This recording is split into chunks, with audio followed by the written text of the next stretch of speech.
More than 100 people are killed in Iraq's deadliest day for a year as suicide bombers target Baghdad. A truck bomb exploded in the heart of a shopping district as it was packed with families. 200 people have been injured in an atrocity claimed by so-called Islamic State. Here, I think there was a vehicle bomb. Over there, they're saying it was a man with a suicide belt. Clearly, though, massive explosions designed to cause as much damage as possible. We'll be live in Baghdad after an attack days before the Chilcot report into the Iraq war and its aftermath is released. Also tonight, the frontrunner for Conservative leader Theresa May says there needs to be a proper contest between the rival candidates, but no general election. A helping hand for Jeremy Corbyn from a major union boss who says the Labour leader is the victim of a failed coup. And goals galore from France mean that Iceland's Euro 20...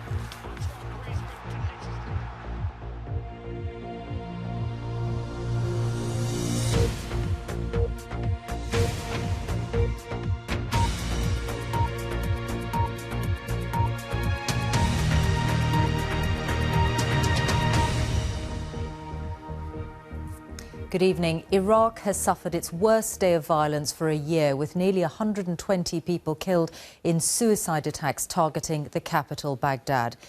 In one, a truck bomb went off in a busy district, badly damaging a shopping centre which was packed with families at the time. 200 people were injured, with so-called Islamic State claiming responsibility. Our Middle East editor Jeremy Bowen saw the aftermath of the attack firsthand and sent this report from Baghdad. The bombs and the fires consumed so many lives.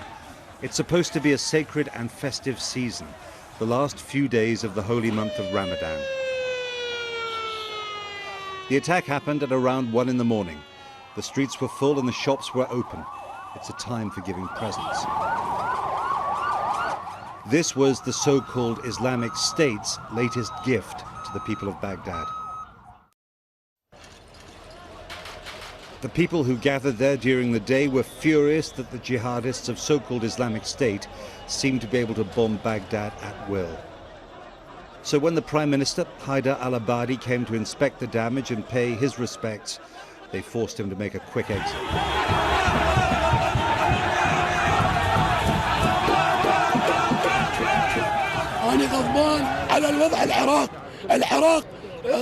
He says that Iraqis are like sheep among wolves. Everyone's coming to eat their flesh. We don't have any security, any real security in Iraq. I don't know why exactly. Yes, we have a lot of police, we have a lot of army, but we don't have security, exactly security. Yes, all the Iraqi people, not just me. All the Iraqi people, they blame leaders. And how they are responsible for that. Islamic State, Sunni extremists, said they were targeting Shia Muslims. Sectarian war started in the chaos and violence that was unleashed by the American and British invasion of Iraq in 2003. It still continues, and it's about power more than religion. A main reason why IS attacked was the defeat they've just suffered in Fallujah. It means they've lost a stronghold less than an hour's drive from Baghdad. All the destruction and killing add up to a clear message from the jihadists of so-called Islamic State, that they may be defeated on the battlefield, but they are still able to hit back where it hurts most by killing civilians in the heart of this capital city and others as well.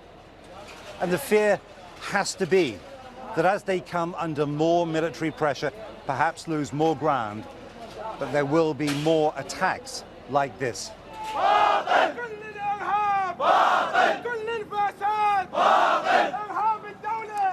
After dark, hundreds gathered at the bomb site to remember the dead.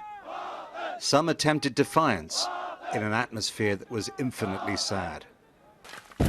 Young men were still searching for human remains in the fire-gutted buildings.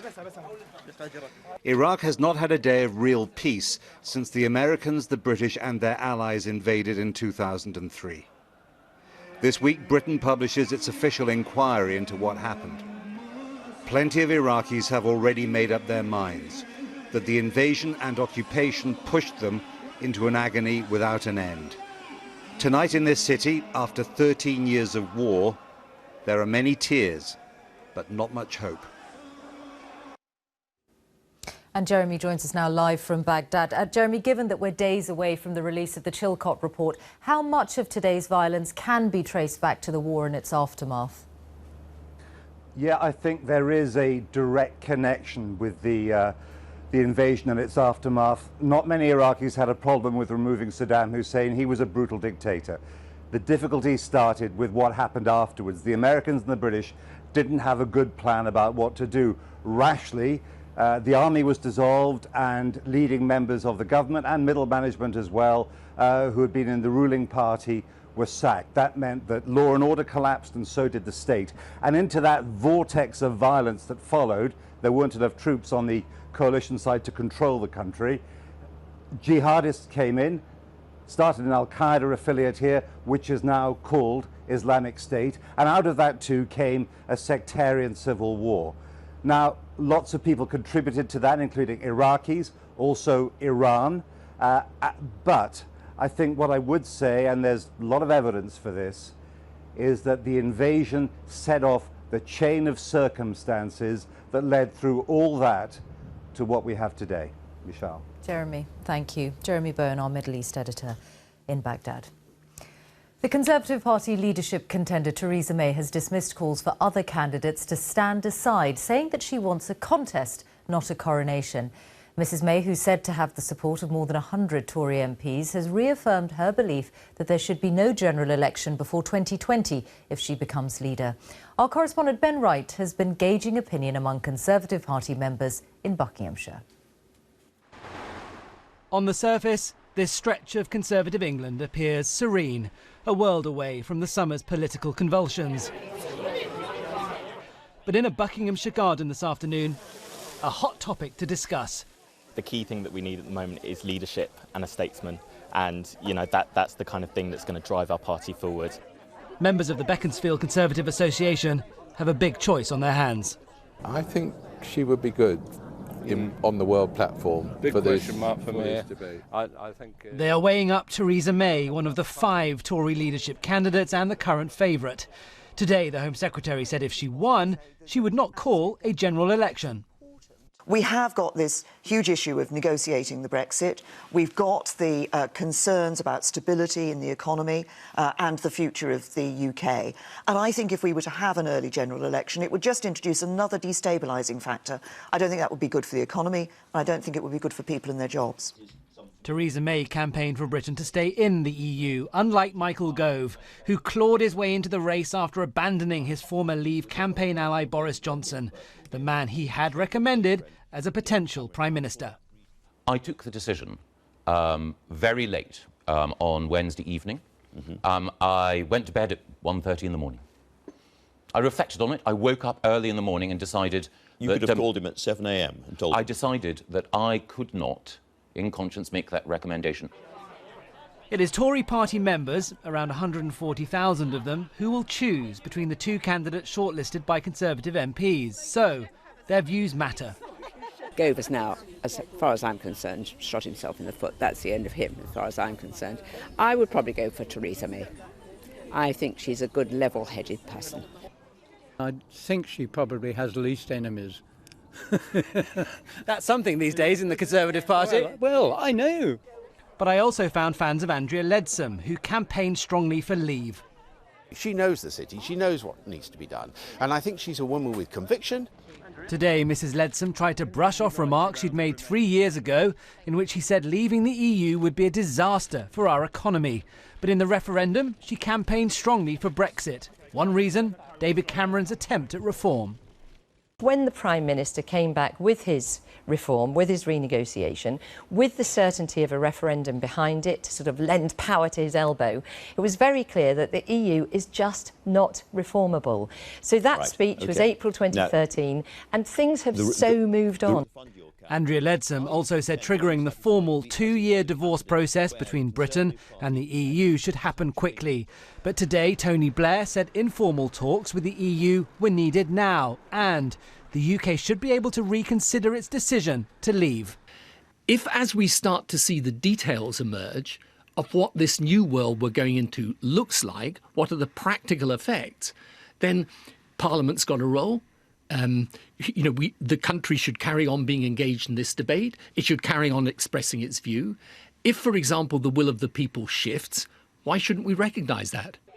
But all the Tory leadership candidates insist Brexit will happen. The question is how. These are some of the people who will pick the next Conservative leader and Prime Minister. Now, there's disagreement here over who that person should be, but everybody recognises the next Prime Minister's got a really tough job, uniting the party, but also the country. Ben Wright, BBC News, Taplow in Buckinghamshire. Meanwhile, Labour's leadership divisions continue, with the former Deputy Prime Minister Lord Prescott warning today that they could cause it to split. Former leader Lord Kinnock said that Jeremy Corbyn's lack of support from his own MPs was a breach of Labour's rules. But the General Secretary of the Unite Union said the attempt to overthrow Mr Corbyn had failed. Our political correspondent Chris Mason reports. Mr Corbyn, surely you can stop and spare 30 seconds to talk to the media. Jeremy Corbyn is struggling to give the impression that he's in control of events. So how long can you really stay, Mr Corbyn, when 80% of your MPs want you gone? Mr Corbyn says he is willing to reach out to those Labour MPs. And the leader of the country's biggest trade union, which represents nearly 1.5 million people, remains unflinching in his support. This has been a political lynching of a decent man, undermined, humiliated, attacked in order to push him out. And here's the truth. It's failed. The coup has failed. But in a sense, among those wanting Jeremy Corbyn to go, the former Labour leader, Lord Kinnock. He claimed today Labour's rules meant Mr Corbyn couldn't run for the top job again if he faces a challenger. Yeah, but let me read, it'll only take a second or two. This is very tiresome, I know. Any nomination must be supported by 20% of the combined Commons members of the Parliamentary Labour Party and members of the European Parliamentary Labour Party. Nominations not attaining this threshold shall be null and void. But Mr Corbyn's team insist he could stand again. Meanwhile, I've been sent this dossier by a recently resigned shadow cabinet minister, attempting to highlight how support for the party leader is slipping away among some ordinary members. John Prescott, earlier in this However much support Jeremy Corbyn has, this Labour veteran is worried. Honest broker. Can we avoid the disaster we're heading to of the talk of civil war and separate parties? You can't have that. We must do everything to stop it. Rarely can a major British political party be accurately described to be in an existential crisis. But right now, Labour can. These are painful times for Jeremy Corbyn and his party. Chris Mason, BBC News. George Osborne's outlined plans to cut corporation tax from 20% to below 15% in an effort to encourage businesses put off by the current economic uncertainty. The Chancellor told the Financial Times that the country faced a very challenging time in the wake of the EU referendum. The proposed cut would give the UK one of the lowest rates of corporation tax of any major economy. Officials in Bangladesh say the attack in the capital Dhaka, which killed 20 people, was not carried out by so-called Islamic State. A government minister said the gunmen were homegrown militants, well-educated and from well-off families. The victims were mainly foreigners, including Italian, Japanese and American citizens. Now the sport, which comes live from Paris with the latest Euro 2016 action. Over to Ollie Foster. Ollie? Michelle, many thanks. The Euro 2016 semi-final lineup is now complete. We'll hear from the Wales camp in just a moment, but the last of the quarter-finals was at the Stade de France tonight. Remember Iceland, how they embarrassed England in the last round, but they were humbled by the hosts. France winning 5-2, as Adam Wilde reports. Oh, from Iceland! No one expected Iceland to still be here by now. This is France's party for them to go home. Adam Wilde, BBC News.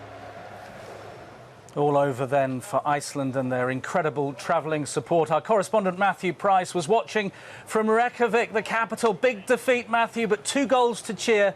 They must still be very proud of their team.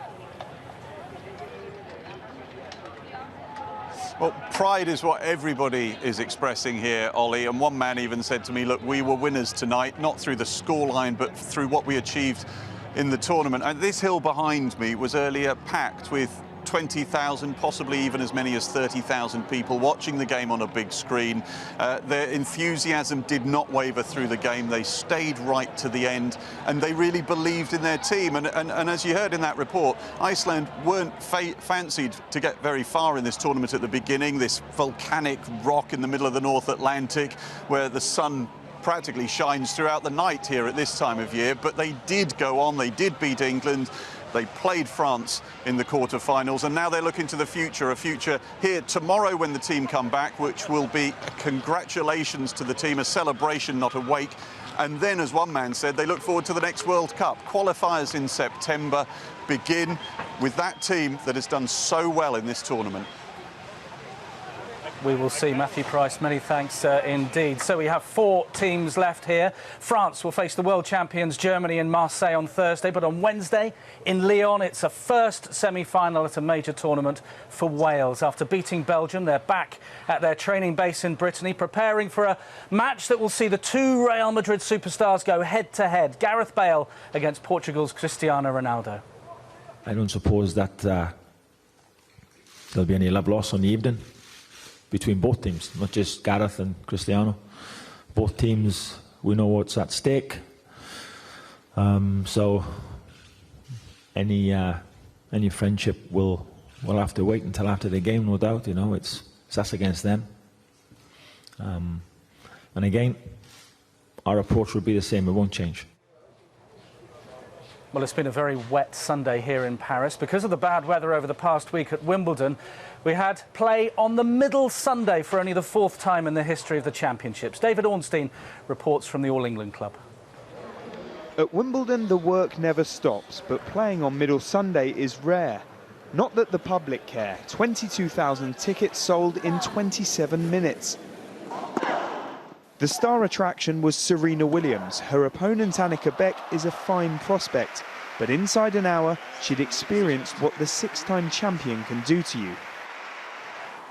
Wimbledon was still coming to terms with the loss of top seed Novak Djokovic, knocked out by Sam Querrey yesterday, the biggest shock so far. Well, that defeat for Djokovic has blown the men's draw wide open. In theory, it means Andy Murray becomes the new favourite, but he insists he's taking nothing for granted. And rightly so, given he'll play the unpredictable Nick Kyrgios next, after his win against Feliciano Lopez today. If Murray can cut Kyrgios out of the picture, he'll be a step closer to a 2nd Wimbledon title. David Ornstein, BBC News, Wimbledon. Just one other bit of sports news. Lewis Hamilton won the Austrian Grand Prix. That is all your sport from Paris. Michelle. Ollie, thank you very much. The Hollywood director Michael Cimino, whose film The Deer Hunter won 5 Oscars, has died at the age of 77.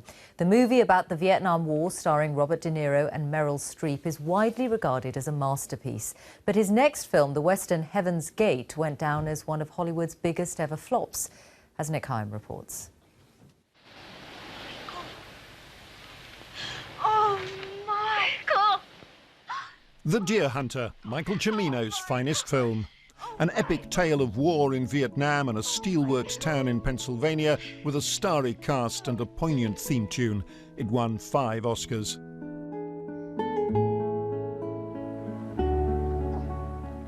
Few films captured so well the trauma of America's involvement in Vietnam.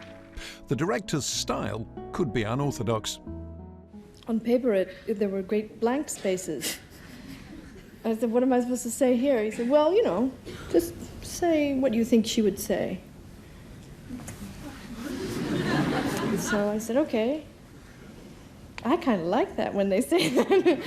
But it did make me nervous. Which way are we headed? We? All right, which way are you headed? South. Earlier, he'd written and directed this, a road movie come thriller starring Clint Eastwood and Jeff Bridges. It should have been the start of a great career. Heaven's Gate put paid to that. A sprawling western, it took a year to shoot and cost a then astronomical $44 million. They'd given the director near total freedom to make a masterpiece. He had sets replaced because he didn't like small details. The shoot took ages, the budget spiraled, and it was inevitable that it was going to lose money. Plus, in America, when it came out, they didn't like it. The film became a byword for a director's self-indulgence. Cimino's reputation never recovered, and the Studio United Artists nearly went bust. But that, said Cimino later, wasn't his fault. What is never mentioned is all of the hundreds of millions of dollars expended on movies which never saw the light of day, which is still really accumulating interest, which stayed on the shelf, which never got released. That's the real cause. He made 4 more rather forgettable films, and critics later decided Heaven's Gate wasn't so bad after all. He was feted at the Cannes Film Festival, by now rendered unrecognisable by plastic surgery. But only The Deer Hunter remained an acknowledged masterpiece. The film director Michael Cimino, who's died aged 77. A first look at tomorrow morning's papers is coming up on the BBC News channel. But that's all from me. Next on BBC One, the news wherever you are. Good night.